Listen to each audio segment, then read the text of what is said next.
Hello and welcome to the Liverpool Connection podcast. I am Daz, I've got Steve with me, and our special guest today is LFC presenter and pitchside announcer is Peter McDowall. Hiya, Peter. Hi, lads. Good morning. Morning. Hope you're okay? Yeah. You know, very early for us and at lunchtime for you, but yeah, it suits us better anyway, getting up this early. As they say, chase the worm. Is that me? Am I the worm? But let's you know, you've got the dream job that probably loads of people would love. I know me and Steve would just love a little bit of that. So Liverpool fan. When did your love affair with Liverpool start? Probably the midpoint in the 80s, to be honest. I'm coming up to 43, so you know, Liverpool were the best team in the world, weren't they? The Merseyside football ruled the world at that stage, so it was always going to be a decision between those two. And yeah, my brother was a Liverpool fan. My brother's 2 years older than me, so it was natural. He was Kenny Dalglish, I was Sammy Lee. So yeah, that was where it all started, really. First kit was the 1984 kit that they won the European Cup in Rome in, and that was it then. I was fanatical about it. Kits were quite hard to come by in those days, weren't they? But you know, every year that was the Christmas present. In the days when they used to come in the box, in the presentation box, and you'd get the paper out and all that kind of thing. So yeah, you know, posters on the wall from that point onwards. Really, we were just growing up through such a lucky period, hard period in you know, where we grew up on Merseyside, but footballing wise, we were just so fortunate. Yeah. So I asked Jason McCartney when he was on, who was your number one poster on your wall? It was Sammy Lee. My brother, as I said, was Kenny Dalglish, and there was a little sport shop in Birkenhead. I grew up not far from where Jason grew up, actually, and we're really good mates now all these years later. But there was a little sport shop called Roberts and Jobson's, and you could go in there and buy the numbers. I mean, this is going back to like the mid 1980s. You could go in there and buy the numbers, and my mum would sew the numbers on the back of the shirts, and we were the only kids in the playground with, you know, these sew-on numbers on the backs of our shirts. He was number 7, I was number 8. So it was Sammy Lee, and obviously at that time he was in and out of the team on the lead up to his winning the double. It's probably his best spell as Liverpool. As a Liverpool player had gone by then, and then it became Craig Johnston. You know, the long permed black hair. You know, he was a sight to behold, wasn't he? Flying down the wing again, another number 8. So yeah, it was probably Sammy Lee and Craig Johnston that was the number one poster at that time on the wall off the shoot and Match magazines. Yeah. Well, at least you're better than Jason's, because he said his mum actually made him the Liverpool kit. Yeah, they were hard to come by then. I remember, because I'm a 70s kid, so I grew up in the 70s, but 80s is when I first started to get, you know, the jerseys and stuff. Same thing. I think I left mine in the box for like 2 weeks. I wouldn't take it out. I just looked at it every day, just going, I've got one finally. Yeah. I think they're trying to bring a bit of that mystique back now, aren't they? But yeah, kids of my little boy is 8, and you know, he's just got kits coming out of his ears. And I used to say, you know, we would get one kit probably every 3 or 4 years, and then you get your hand-me-downs of the older brother. But now they just come in a plastic bag, don't they, with the name and number on the back, and you give them the kit straight on. Whereas, like you say, Daz, it was a thing to behold. You never forgot getting your first kit, did you? And what it meant. The excitement was just on a completely different level to what kids would recognise now. Well, see, that's the thing. You know, you go back then, and we can all remember that first kit. But, you know, the young kids now, I guarantee in 20 years, they won't remember that first kit they got. No, you know, we're trying to live our life through them now, aren't we? Making sure they had all the things that we never had. Yeah, 10 jerseys every year. Yeah, and a little one on the kits, by the way, as well, just a brief one. When Sammy Lee went to Osasuna, because I had this obsession with Sammy Lee for years and years. He went to Osasuna, and then he went to QPR, and there was a shop in Liverpool, I think it was the Kumar Brothers shop, and they used to sell the sports brand Influence. I don't know whether any of you remember that from the kind of early point in the 1990s. QPR wore this Influence kit, and you could get this kit in Liverpool at the top of just by where the Adelphi is. And I remember walking in and just being able to buy a QPR kit, and that was it then. managed to source, I think he was number 8 at QPR then as well, and managed to get the red number 8 on the back, and all the kids in the playground were like, whose kid's that? It was QPR and Sammy Lee again. So what was your first match that you went to? First match was Liverpool against Luton in 1988. So just before we got beat by Wimbledon in the FA Cup. It was the famous game where Nigel Spackman and Gary Gillespie clashed heads. And you'll remember in the FA Cup final, if you ever have the bottle to watch that one back, as getting beat by Wimbledon. It was the coloured headband, wasn't it, for Nigel Spackman and Gary Gillespie. But that was the first game. It wasn't a great game. It was, ahead of the FA Cup final, players terrified about getting injured. And it finished 1-1. But you don't remember too much about the game. It's just seeing the green grass, isn't it? Walking up in a floodlit Anfield and seeing John Barnes flying down the wing. It was, I think we came into the game after it kicked off, so you can hear the noises already. But yeah, that was my first game, and I'd waited a long time. I was born in '78. Tickets even then were very hard to come by, so I'd waited a long time to see Liverpool in action for the first time, and it feels a bit like yesterday in many ways. Did you go to many away matches? No. I'm trying to think of away games that I went to as a fan, Daz, to be honest, and not many at all, because, again, not much money around in the 80s, really. Dad used to work most weekends. He's a heating engineer, and, getting the time or the permission to go without our dad to games like that in those days was pretty difficult. So I think probably the first time I went to an away game was when I was doing the job, to be honest. Oh, wow. They were few and far between, yeah.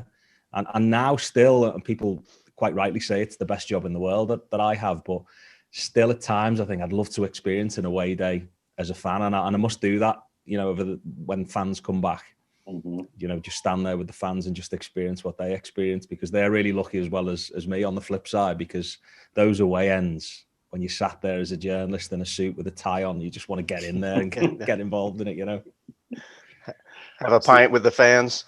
Have a pint with the fans. I actually did it for when we got beat by Real Madrid in the European Cup final a couple of seasons ago.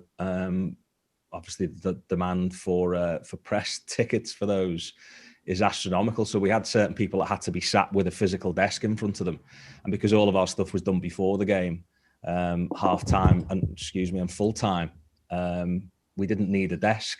So when it came to divvying the tickets out, there's normally an overflow area where they'll have little screens. And I was like, can I go in with the fans? So we got into our seats behind the goal just in time for Dua Lipa to sing that famous song. And we were in there again with our suits, me and Jason, suits on, bouncing along with the fans. It was like a carnival before the game, because it was, we don't see these kind of things. We don't experience these kind of things. So we were completely romanticized by it. It was brilliant, apart from the game and the results. Steve, go ahead. Hey, Peter, thanks again for coming on this morning. But my question, we've had a lot of different journalists on our program, and one of the questions that I'd like to ask is just how it started, the journey. Did you go into university thinking I'm going to be a journalist, and then how it transitioned to your radio, which then transitioned obviously to LFCTV? Yeah, fairly traditional, really, Steve, in a lot of ways. My idols growing up, aside from footballer ones, were the ones who worked at Radio City. So, Scousers that listen to this will know, and I think actually the legend of Radio City spreads far and wide beyond Liverpool. But, Kevin Keatings and Graham Beecroft, who went on to forge brilliant careers, probably a little bit before Clive Tilsley, but Phil Easton, who, God rest him, did the job before me. I grew up listening to all of these people and desperate to work there one day. So it was all kind of aimed towards that. Even at the age of 11 or 12, I was thinking, I want to be a football commentator when I'm older. Speak to me mates now, they still take the mick out of me, and I'd, be doing commentaries while we were playing in the playground, and, pretending I was a presenter on the TV when we were playing in our school games in sixth form, pretending I was Richard Keys and stuff like that. So yeah, it went back to probably the age of 12, and I was really lucky, because I knew that was the job I was going to do, and everything was aimed towards that. So hospital radio at the age of 16, local newspapers, was working in them when I was 15. And then I got a job in local radio when I was still doing my degree. So I went to uni a little bit later. At 21, I graduated. Got a job on a local radio station there. I was at a game and was speaking to Daniel Mann, who's now one of Sky Sports' best commentators. And he said, listen, there's a job coming up at Radio City. He used to see me at Tranmere games, used to report on them. And he said, why don't you apply? So I applied. Steve Hoddesall was the sports editor there then. And I managed to get a meeting with him. And I had a little mini disc player. So when I used to report on Tranmere for this local radio station, I had a little mini disc player and a microphone a little bit like this one here. And I would plug it into the mini disc and I would do commentaries while the game was going on. And they would never get used on the radio, but I just kept them because I wanted to get better and practice. And I remember going for the interview at Radio City and Steve Hoddesall saying, have you done any sport before? And I said, yeah. And I told him what I'd done. He was like, have you got any tapes of anything? So I gave him this mini disc and he went into the studio and come back and he was like, this stuff's really good. And he's saying to Paul Salt, who was his deputy, we need to have a chat and, you know, we'll give you a ring later. And literally, as I got back to the office where I was working, they phoned me up and offered me a job the same day on less money. Typical Scousers. So I ended up, I think, taking something like a £2,500 pay drop to go and work for Radio City. But best days of my life, working alongside just unbelievably talented people, going to press conferences. So that was the radio thing. And then fast forward a couple of years working on my own show on City Talk. Liverpool TV had just started.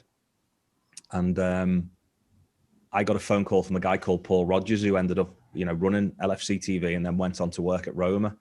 And he was a great guy. And he phoned me up and he said, listen, you know, we're starting this new TV channel for Liverpool. Do you want to come and have a chat about it? So I was like, yeah, sure. I thought he wanted me to interview him about this new TV channel starting to put on my show. I turned up and there's like 3 or 4 people sat in a room. And they said, you know, we want you to come and work for us. So it was completely and utterly out of the blue.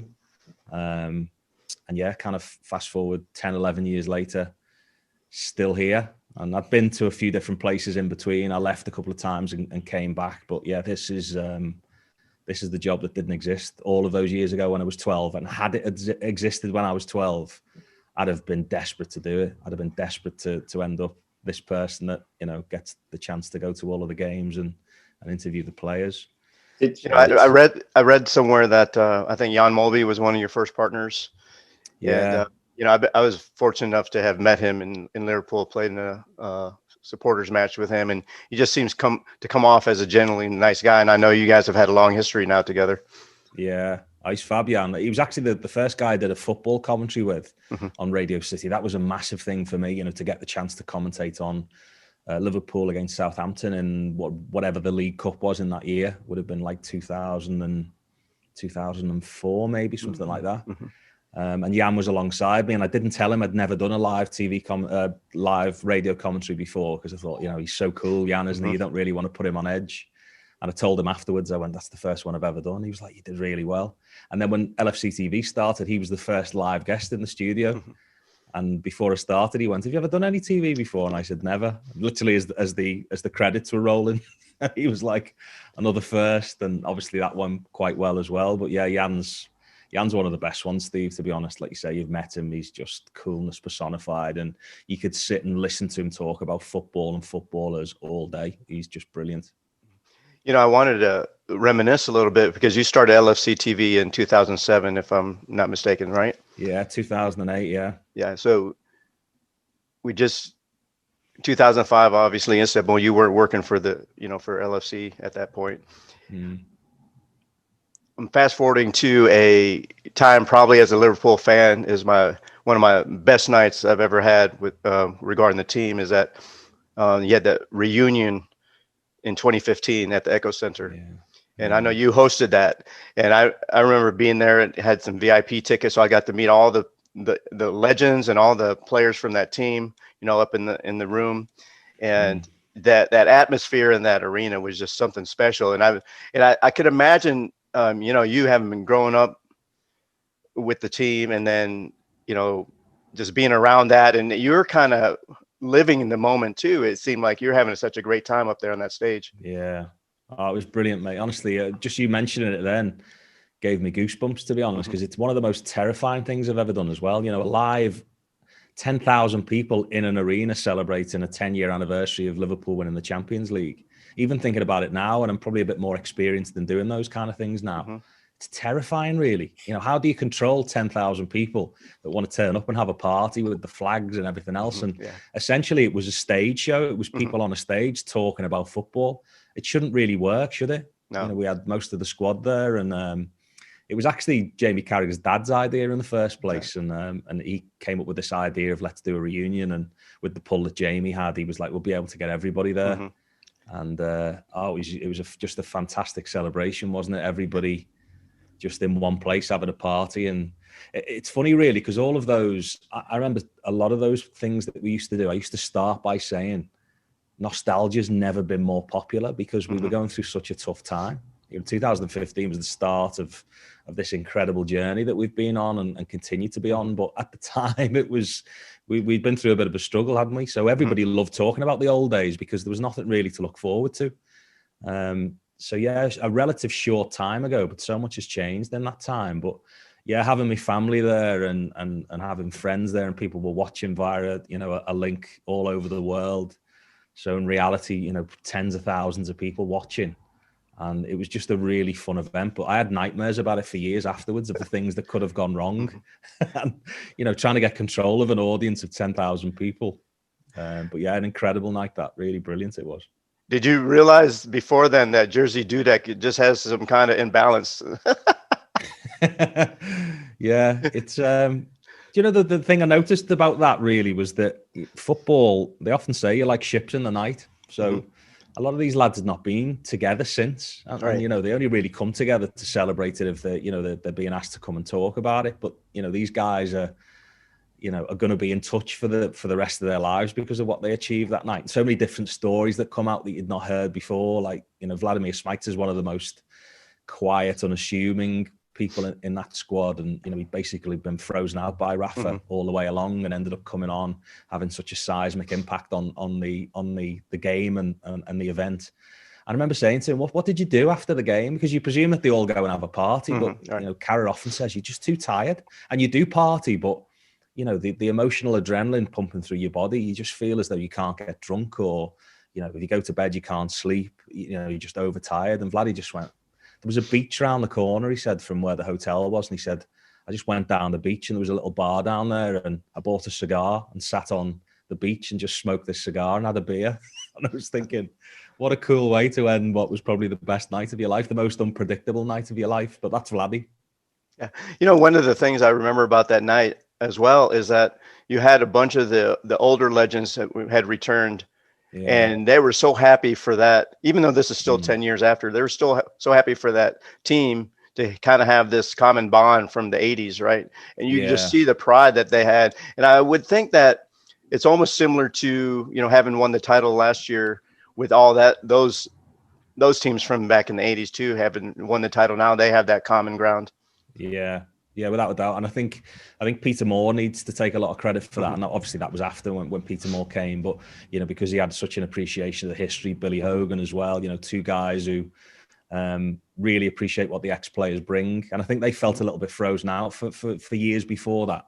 Felt like they weren't really part of it all under previous managers. And now you see them in legends lounges after games, and they're as gutted when Liverpool get beat as we are. They're as happy when Liverpool win as we are. And it's great to see them, all players from different generations that just get on like best mates. And away from the club, they have Christmas parties together where they all go out together. Players that retired maybe 2 or 3 years ago, right the way up to Ian Callaghan, who, is one of the best legends of all time. One of my best memories, in fact, is being in a bar in South Africa with Robbie Fowler, Steve McManaman, Ian Callaghan and Jason.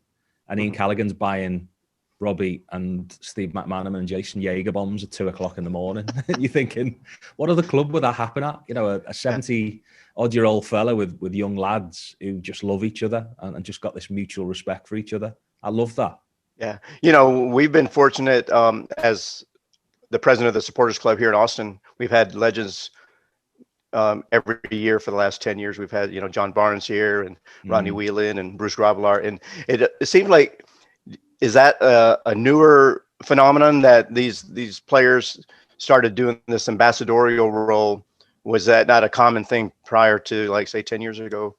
Yeah, I don't really remember it being a thing. When I first started going on tours with the club, they would have that small group of ex-players, Rushy, Robbie, John Barnes from time to time. But now you see it, you know, the foundation have ambassadors like Chris Kirkland even. And I think they lean on the club more than the club lean on them at times, that they can never replace football, can they? They can never replace that dressing room and the camaraderie. And, you know, they come on these trips and they love it because it feels a bit like when they were a player again. And, you know, they're talking to the current players and, you know, Aldo even offering players advice. I remember talking to Robbo once about how he strikes a ball and thinks he can score more goals. And they're just brilliant things to observe, you know, this respect that the current team have for all of those ex-players. Jordan's been massive in that because, you know, he came as a young lad, didn't he? And he was made aware of that by Stephen. And obviously he passes that on now to some of the young lads. I think we forget how young they are. Young lads in their mid-20s will just about remember, you know, Steven Gerrard first coming through as a player. So they see some of the lads from the 80s and 90s teams, and they don't really know who they are, but they're very keen to learn about them. And they see the pictures up at Melwood before that went, and you know, they are intrigued. We took Ian St John, you know, to Melwood to meet James Milner and Andrew Robertson, and the Saint brought a shirt that he'd swapped in a friendly for Scotland in like the 1950s and gave it to Jurgen. It was a number 12 shirt. I'll have to send you the picture. But, you know, he comes in and he's talking to Jurgen and he says, I've got a present for you. And he gives him this shirt. And the look on Jurgen's face, he was like, no, I can't take this from you. They're like, this would mean so much to me. And Saint was like, no, I really want you to have it. And Jurgen was talking about it after he left. He was like, I'm going to get this framed and put it up on the wall. This is like, and he knew who the player was and he watched him growing up. And yeah, that mutual respect thing is, I'm not sure how too many other clubs would replicate that really. I wanted to ask you something that really, it always interests me, is because you're there at the tail end of the Hicks Gillette, and then obviously FSG comes in. Did the way that the production was, did it change dramatically once that took over, or is that LFC TV just kind of doing it independently? No, I think it did change massively. I think there was it was a fear of the unknown, wasn't it, at the time? And obviously the club was going through struggles on the pitch, and we were trying to find our way as a TV channel as well. So, you know, there were certain things we couldn't talk about, and there were certain things that, you know, we felt we had to steer well away from. And it all helps with success, doesn't it? We look at it now and think, you know, it's carte blanche, we can do whatever we want, but that's because the team are fantastic and they're winning. I often wonder how things would have progressed for the TV channel had that ownership stayed in charge for longer. I mean, you know, I don't know whether it would have been sustainable. And similarly so for clubs that are down the bottom end of any leagues, because the less, you know, the fewer games you win, the less people want to watch the TV content, isn't it? And obviously it tells out in subscriptions and everything else. Subscriptions have never been higher. You know, engagement with fans have never been higher. YouTube channels, all the rest of it. As you guys find out, people just want to consume more stuff when you're winning games. But yeah, I think the pressure was off a little bit when the new ownership group took over, because they understood sport, and key to it all was they understood TV. You know, they'd all worked in TV. You know, Tom Werner, chiefly a TV legend of producing, you know, really popular shows. So he understood what we did and never got involved, never interfered. And yeah, it just felt as though we were kind of well into our stride by that time, really. Does it? I wanted to ask, you know, obviously Sammy Lee was your favourite. Who have been some of your favourites, you know, in the 90s and the 2000s?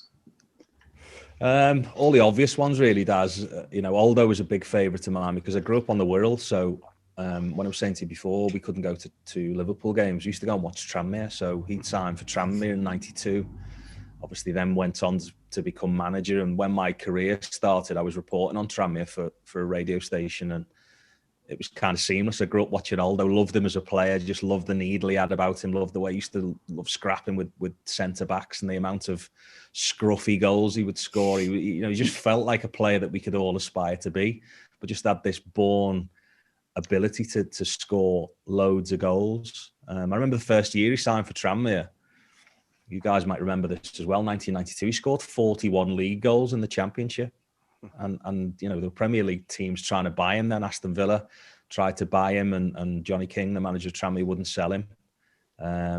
So he was a massive favourite. And then when went on to become manager. He was just such a good character. You get great content from him, great quotes from him. So he was a big favourite. Ronnie Whelan, massive favourite in the 80s as well, and the 90s teams. Ray Houghton I loved as well. I've got a shirt in honour of Ray Houghton on there, his number 8 shirt from that team.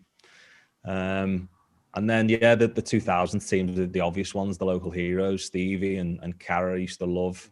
Didier Mann, who got on to, to know really well in the last couple of years, I used to think he was a great footballer as well. He used to just slow the pace of the game down. If we needed to just close one out, he was perfect for that. And, the character we all probably could have been as players, couldn't we? Smoking after games and a few pints in the bar. He was that kind of player. And Steve Nicol on that theme as well. Steve Nicol was one of those players who could play anywhere and was just 8 out of 10 every week. We had Stevie Nicol here, and he still likes a pint every once in a while. So that's it, yeah. Every hour. Every hour, yeah. At least a few every hour. But what a player! Could play anywhere, couldn't he? Got the Football Writers Player of the Year as a centre back, I think, didn't he? In 1988. So we were just spoilt, weren't we? Spoilt during that era of players. Yeah, spoiled for hairdos as well. Yeah, I had that Stevie Nicol flat top. They used to have a tool, didn't they, that used to sit across the top of your head, and the barber would just shave across the top of it. I had the flat top. I had the Steve McMahon mullet. I had all those haircuts in the 80s and 90s. I actually had, the old Scouse one where you had the perm in the back. Yeah, the mullet. You had that one, did you? Oh yeah, yeah. Wow. The fringe and then the perm in the back. Yeah. Wow. That's impressive, that. And I used to have the little pick comb. Yeah. And I had, back in the 80s, the Grandad shirts were in fashion with the flares and stuff. But I'd rip the back of my Grandad shirts because I'd pick the locks, kept doing that, and all the back of my shirts would be all ripped back here. But good God, I'd look back at some of those haircuts and go, what were you thinking? It was terrible. I think I wanted to do the Craig Johnson hair, but obviously, his is natural. I was like, I want that. Yeah, everybody wanted the Craig Johnson perm, didn't they, in the 80s? What a good-looking man he was. He was, yeah. I actually tried looking him up, and I can't find him anywhere. Yeah, I think he travels a lot, doesn't he? Last time I saw him was when we were on the Asia-Australian tour, and he came and did a few bits for us then. But he's an inventor, isn't he? He's a professor. He's a bit of a free spirit, a bit of a maverick. So he could be anywhere, couldn't he? Could be anywhere in the world. I know. Yeah. Well, he invented that football boots, right? Yeah. That's right. Predator boots. Yeah. He must be doing all right. There must be something cooking up. But I think he lost a load of money, didn't he? Doing the Predator boot. I mean, he should have been secure for life. But I think, just by the very nature of what he does. Mm-hmm. Everything's calculated risk. He was probably pumped all his money into another scheme that maybe wasn't successful. But I used to love those Predator boots. They were fantastic. Yeah. And do you ever, when you speak to Jason McAteer, do you ever take the mickey out of him for his coaching at Tranmere? All the time, all the time. I just get him to tell stories about it quite often because I knew Jason quite well at that point. I was a radio journalist at the time doing sport, so I can remember the story coming up that, Ronnie Moore, who was manager of Tranmere, is a friend of mine as well, and he was getting married the next day, and Peter Johnson, who was chairman of Tranmere at the time, had phoned Ronnie and said, "Can I come round and see you?" So Ronnie was like, "I'm getting married tomorrow, chairman." He was like, "I know." He said, "It won't take long. It'll only take 10 minutes." So he comes and knocks on his door, and Ronnie always says that he thought Peter Johnson was coming round to give him a few quid as a present. And he said he come to the door and he had this, a face like thunder, and Ronnie's answered the door. He said, I started walking down the hallway and said, "Chairman, I'm a busy man. I'm getting married tomorrow." He said, "What was so urgent? You're not going to sack me, are you?" And the chairman said, "I am actually, yeah. We're bringing in John Barnes and Jason McAteer." But they had a real struggle, and I think they had the money cut from the previous year when Ronnie was manager, and they just really struggled to get a squad together. And Tranmere fans have got a bit of a chip on their shoulder, a few of them, about Liverpool, ex-Liverpool players coming into their club and thinking they've got a bit of a head start on people.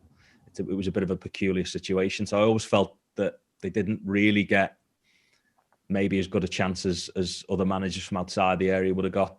Similarly so with Dave Watson when he took over at Tranmere. He struggled as well with the fans backing, and he was gone pretty soon after they'd been relegated. But he actually said that John Barnes was under pressure at the time, and he thought we might get sacked this week. And it was Monday, and John had gone to do his press conference. So the chairman come into the manager's office, and Jason's in there on his own. So Peter Johnson said to Jason, well, where's John? I need to speak to him. He said, oh, he's just doing the press conference. All right, no problem. Get him to give me a knock when he's finished. So Peter Johnson goes out the room, and Jason's thinking, well, they're not going to sack us today if he's let him do the press conference. John Barnes comes back 20 minutes later, and Jason's getting changed into his training gear. John Barnes says, what are you doing? He says, well, training. He went, we've just been sacked. He said, we better go. And that was the famous video that you see on YouTube of him trying to get John Barnes' bike into the back of his Range Rover. And yeah, it's kind of summed up his time. But yeah, in answer to your question, we wind him up about that all the time. Yeah. That's good. They deserve it every once in a while, Get them grounded. That's right.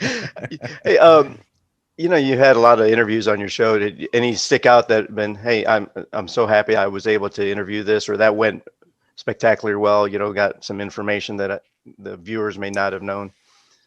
Yeah, quite a lot. I always think I should have kept a diary, really. Kept a diary of moments like that. Probably one that really stands out was Jordan Henderson when he was close to leaving the club, or it seemed as though it was heading that way, and he wasn't in the team. And Brendan Rodgers was manager obviously at the time, and we did an interview, and quite often we'd have to get questions approved in those days. But I just went rogue and kind of went with journalistic instinct. There was a question about the manager, and he was just waxing lyrical about Brendan Rodgers, and again, just to hammer home that point, he wasn't in the team at the time. And I just thought, for a young lad who looks as though he's heading out to Liverpool, why would he be so so positive about the manager? So I just picked up on the back of it and said, if you don't mind me asking, Jordan, it's very rare that a player outside of the starting 11 would be, so full of praise for the manager. Why is that? And he just said, well, he's told me what I need to do to get back in the team. He's not closed the door on me. He told me, a few things I need to get better at. And if I get better at them, then I'll be a Liverpool player for a long time. And it's captain hindsight, isn't it? You look back on things like that and think, had he been of a different disposition and less professional, he could have just spat his dummy out there and thought, I'll go to Fulham and I'll show you. But instead, he was at Liverpool. He didn't think there was going to be a better club than that for him in his whole career. And look at what he's achieved since. So that would probably be the big one. And then obviously speaking to him after Liverpool had won the Premier League, just the emotion etched on his face. Speaking to players before we were in the European Cup final when we beat Spurs, they stick in your mind because we'd all been on that journey together. Speaking to Virgil before and Jordan, and actually speaking to Divock Origi, because obviously he played such a big part in the Barcelona game and the lead up to it. And I remember we were in the training camp in Marbella, and my last question to Divock was, could there be one last big story for you yet? And he said, I think that there could be, yeah. And obviously, again, captain hindsight, he scores that winner that lets us all start to breathe again in the final. So yeah, there's always big moments like that. And, I do spend a bit of time from time to time looking back on old interviews and thinking, that was pretty seismic in the journey that we've been on. And just the appreciation that, this group of players really appreciate what we do. I think they understand the power of social media and of TV. And after we won the European Cup, Jordan got a couple of us that had been part of that journey with them on TV, a book of moments that he'd commissioned a photographer to do. And it was just little verses in there about, what game we'd won and what pictures meant the most to him and why. And I've got that book at home, and that's one I look through every now and again and think, it doesn't seem like yesterday I was 16 and let myself into a hospital radio station speaking to nobody. And here we are all these years later talking about Liverpool winning the Champions League. So there's little moments like that occasionally where, those pinch yourself moments where you think, I've been so fortunate and so lucky to still be around, Yeah, you referenced that Barcelona game, so we always like to ask our guests their experience for that day because, obviously it was one of the epic days of our history of the club. So I can just remember obviously the Vincent Kompany goal. kind of put a top hat on the week, hadn't it, prior to that? And I was sat next to Claire Rourke at the time, who had to go to a lot of meetings at the time around what if, a lot of what if meetings. We had to be ready just in case. And she'd been to one about the Premier League parade around the city. You know, this is what the city will look like, you know, the meeting with the police and the council. So she'd been to that, spent hours and hours at this meeting, had spent months, you know, about the what ifs. And I can distinctly remember, you know, getting my club suit on to go to the game that night, coming back in. So I used to sit next to her, and she said, I've been to this meeting about, you know, Champions League parade, and there's no chance, is there, tonight? And I turned to her and I said, no chance at all. No chance at all with the team that, you know, I felt that we had out that night. I was probably just on a downer anyway, but I just didn't see any way past Barca at all. And I'd sat in the new camp when they battered us, and we played so well in that game, and that scoreline massively flattered them. But I went to that game with absolutely zero expectation of us doing what we did on that night. And that says more about me than about the team. But, you know, speaking to the lads afterwards, and I was saying to Diane Lovren, what did the manager say, you know, before the game? How'd you get the lads ready for that? And he just said, you know, if this was a normal team, if this was any other team I'd managed, then it's impossible. But I'm looking around and I'm looking at you, and you are a group of players that this is possible for if we start well tonight. And, you know, they came out like men possessed, didn't they? And then once that first goal goes in, you think, wow, this is going to be some game now.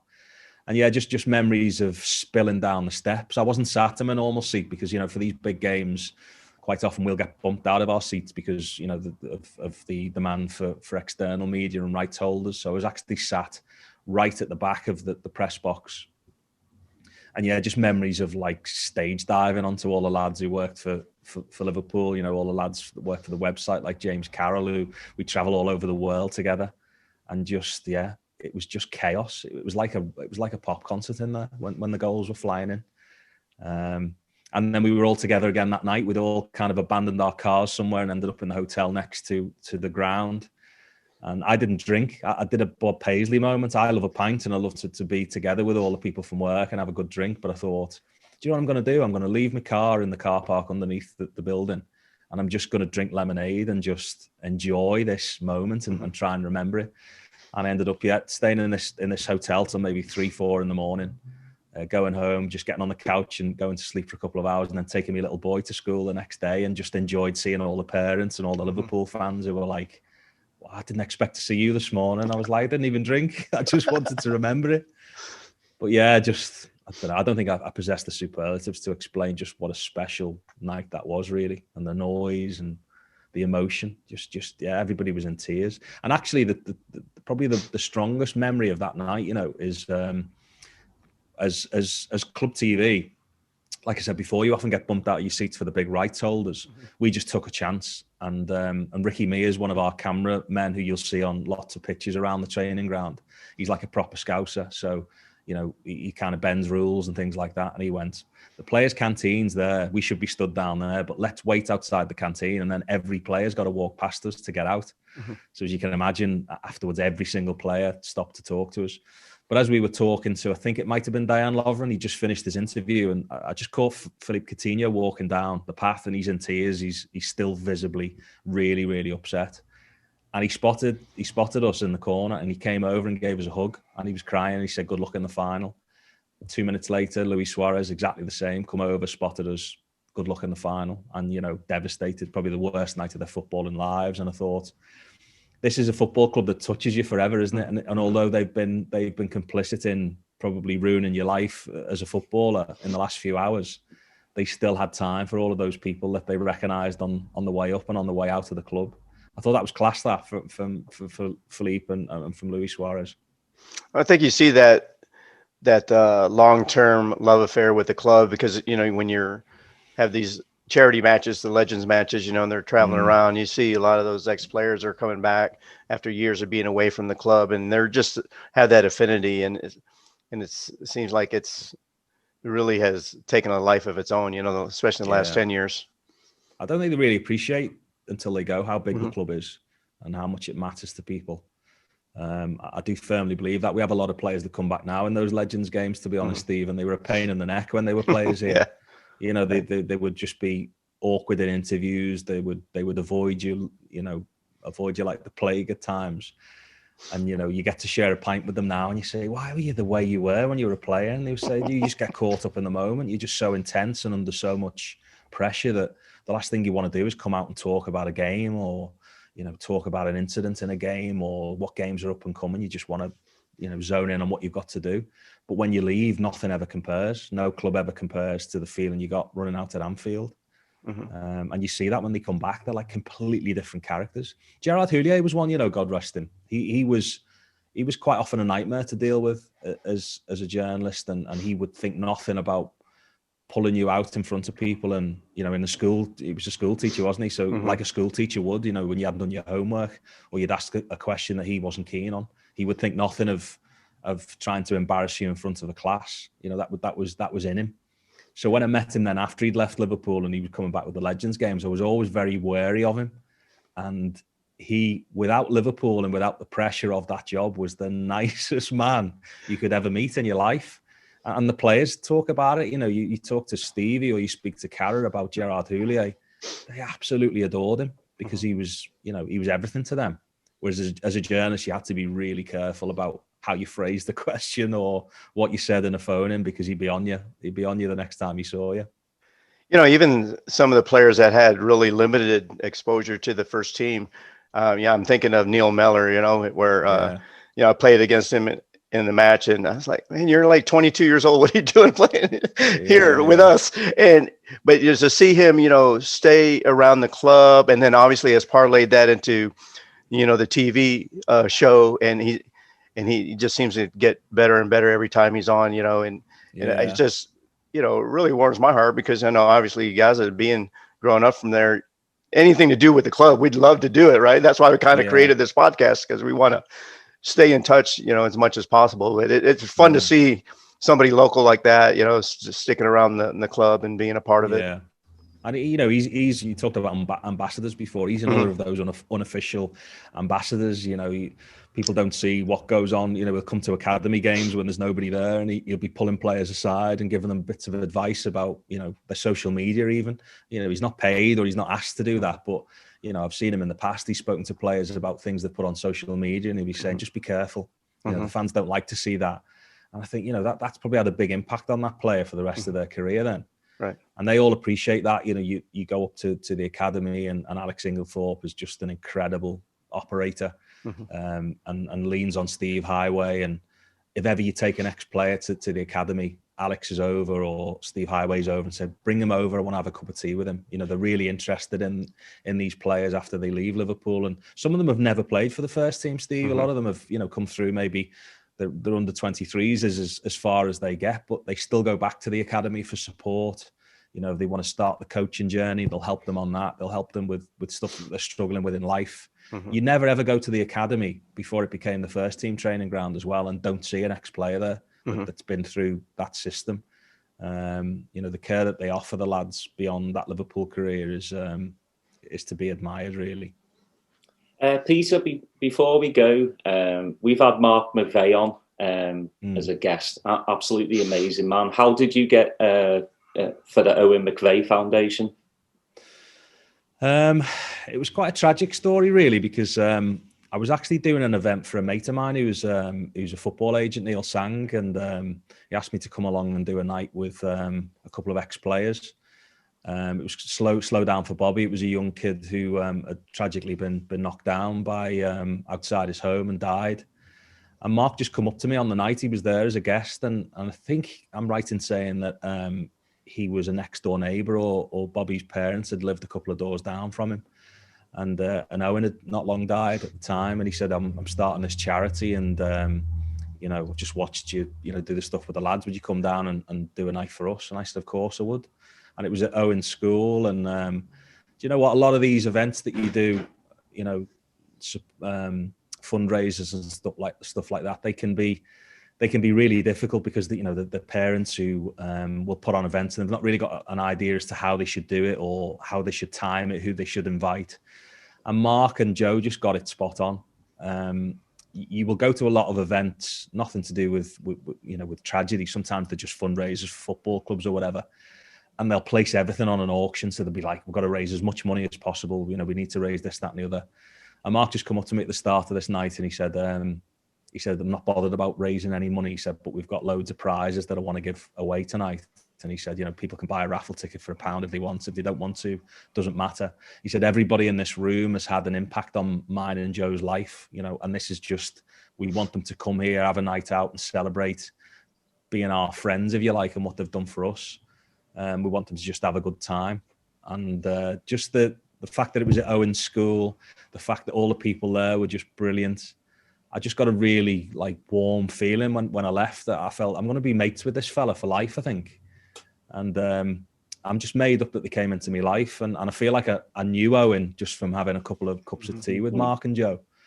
And yeah, just out of the blue, I'd maybe done 2 or 3 events for them, and he just said, listen, you know, we want you to come on board. Would you be an ambassador for us? And I was like overwhelmed. I couldn't believe it. I was like, I'd do anything for you, so of course I will. And he used to, you know, he said to me, I don't want you to do anything for us. Don't want you to give us this many days a year or anything like that. He said, just talk about us. Just talk about what we do. He's actually helped a family member of mine whose little girl was diagnosed with cancer when she was 2 or 3. And lots of things that you don't read about, really, like, you know, they will raise money through the year, and they will pay for a little girl to go to a concert that maybe she's always wanted to go to. If there's a film that you want to see on the cinema but isn't well enough to go to the cinema to watch it, Mark will find a way of getting a DVD of the film that they can watch in the house. He'll send popcorn round, you know, we'll get the house decorated with lights so it feels like a cinema. And they've just got that unbelievable human touch with people. And they are incredible people. Mark's not been too well, actually. He had Legionnaire's disease, so he's been really poorly. But you couldn't meet a nicer fella. And the brilliant thing about it is that Joe stopped going to the football when Owen was growing up, because Owen was like every little boy who finds Liverpool, just was obsessed. And, you know, Joe would make the sandwiches and they go on the coach together and they'd do a little quiz on the way.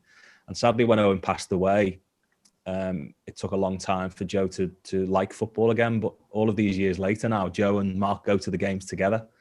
And on the European trips, you always bump into them. They'll make a weekend of it. And yeah, she's found Liverpool again because of Mark and because, you know, of Owen's legacy. And it's sometimes the first thing I ever see in an away ground. I look into the away end when things were normal, and I just see, you know, Joe's blonde hair and Mark waving. And it's they're just an incredible couple, you know, an incredible family, and they've got incredible family support in them. They're just great people. Yeah, but like I said, we had Mark on, and you know, it was one of those interviews you just feel like he's such a good fella, you know. Yeah. We had Jamie Webster on as well, and you know, Jamie does a lot for the foundation as well. Me and Steve try to do, you know, every like few months is try and do something for the foundation, get some money together, send it over for Mark. Oh, brilliant. But yeah. It's just it just warms my heart, you know. It makes a big difference. He's not overly comfortable with thank yous, but if anybody deserved it, it's him and Joe. Like you say, the work they do is, I don't think I possess the words, really. I don't know how they do what they do, but they do, and that's what motivates them. They're determined that he has a legacy, because they say that had it happened to another family, Owen would have been the first to raise money and you know, bake cakes, whatever it would have taken to support a family. So they just feel as though it's apt and it's right that that's what they do.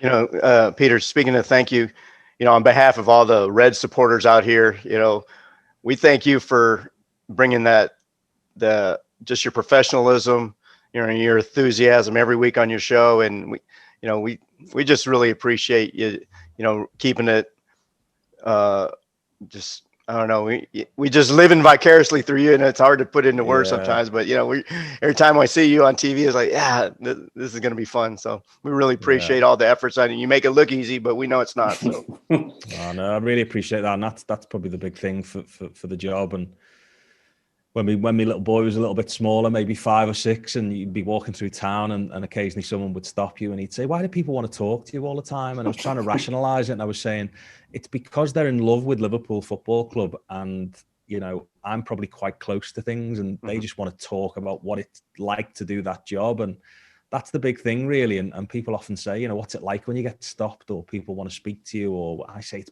brilliant because, you know, 5 minutes ago, that was me. You know, like I said to you at the very start of this, I just wanted to spend time with football commentators and people who worked at the club to ask them questions. And, you know, I'm hugely privileged to do what I do, and I never, ever take it for granted. We all have days where we moan about stuff, but I do quite often now, probably as I'm getting older, have more of those pinch me moments where I think, you know, you could be dreading going to work, or even worse, you couldn't have a job at the minute, and everybody's going through really uncertain times. And I know that Liverpool and you know, bits of what we offer make life a little bit easier for people watching a TV show where you might be having a laugh with a few ex-players.